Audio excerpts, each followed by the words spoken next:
I read the classic novel, The Brothers Karamazov. This happened. I live the life of the mind now. But I'm leaving. Candy yellow if they're using late season apples. And of course in Canada the whole thing's flip-flop. Hunt the hare and turn her down the rocky road, and all the ways to Dublin, whack for Lollyrah. In Mullingar the blight arrested limbs. Well, my lads, it is official. I have done it. I have now joined the great mass movement called those who've read the Brothers Karamazov. Now, here's some history. Written by the famous Russian novelist Fyodor Dostoevsky, The Brothers Karamazov was published in 1880 and today is recognized as one of the greatest novels ever written. This is a book so respected that it has been admired by fellas like Einstein, Sigmund Freud, William Faulkner, James Joyce, Franz Kafka, Kurt Vonnegut, Joseph Stalin, countless other presidents, and even several popes. You know, it is incredibly exciting to finally experience these legendary books, and I'm so thankful I had time to finish this classic. I have tackled Dickens, and I have busted Tolstoy, and now I have finally wrestled Dostoevsky. Yeah! Let's put on our peak caps, let's bring in the hay, let's get some Guinness, and get on the horse and get started. I'm psyched ready to tell you all about it, and not just because Dostoevsky looks like a backup singer from my beloved band, the Dubliners. She said, I have whiskey and wine of the best. So, you ready for the story? The narrative adopts the form of a philosophical drama taking place in 19th century Russia. It concentrates upon the Karamazov family, exploring the drama and violence in their relationships and their philosophical views concerning Russian society. But wait, that's only a tip of the nose. That is this enormous golden sphinx that is this 1,200 page novel. And I still cannot believe I read the whole darn thing.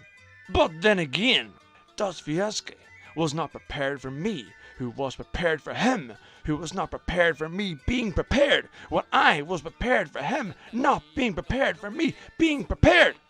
So I'm gonna tell you right out of the gate that I thought this book was very good.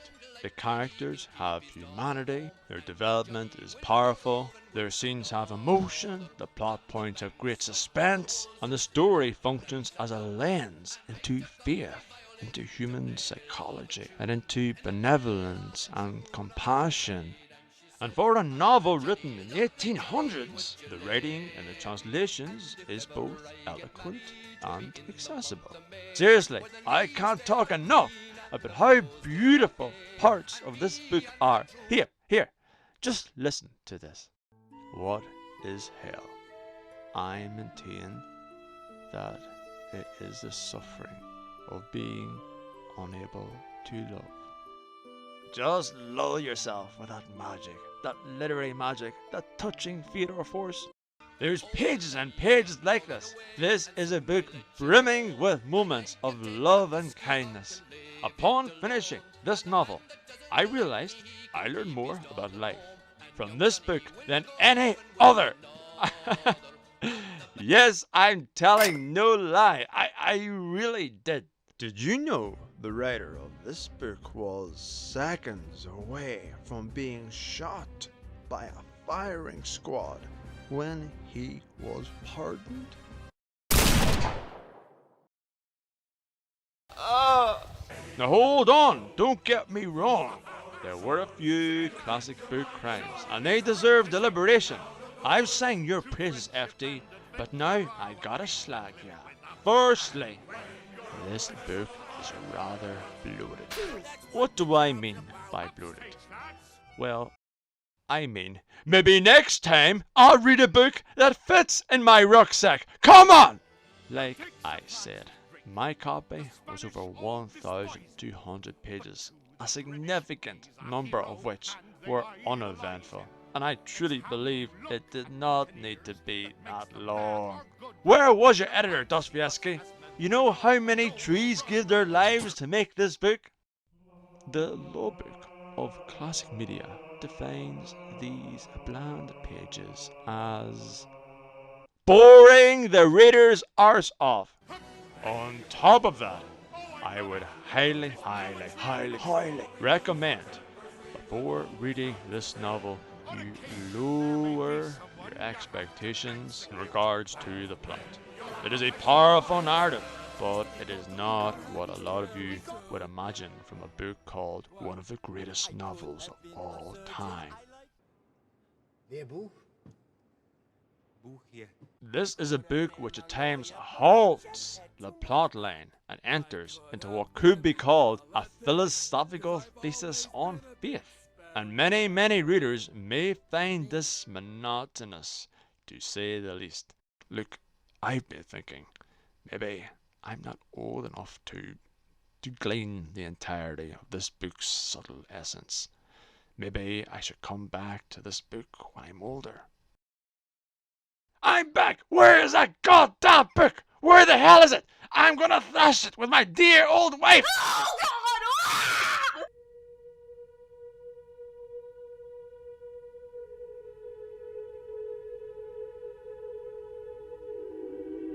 You know what? Does any of this really matter, however? Am I gonna report this book for being an overrated classic?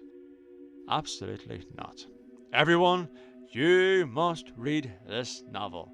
It is simply a work of inspiration. Way to go, FD! You've been accepted into the parties and hopefully we'll have a drink someday in Irish heaven. Seriously now. It is my opinion that since this book has touched many lives in a multitude of ways, it is essential for everyone to try it at least once. It may not resonate with you, but here's the thing.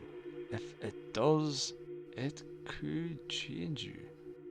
So go and add it to your reading list right now. Disregard my nitpicks and take a chance. I can't deny this book compelled me to ponder how beautiful the world can be and the precious worth of every human being.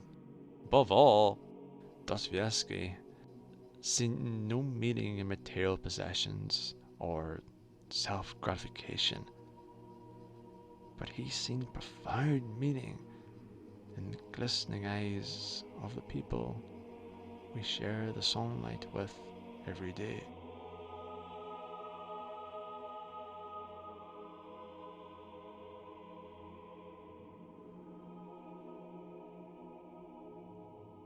You're wonderful, and Pat loves you. Bye-bye.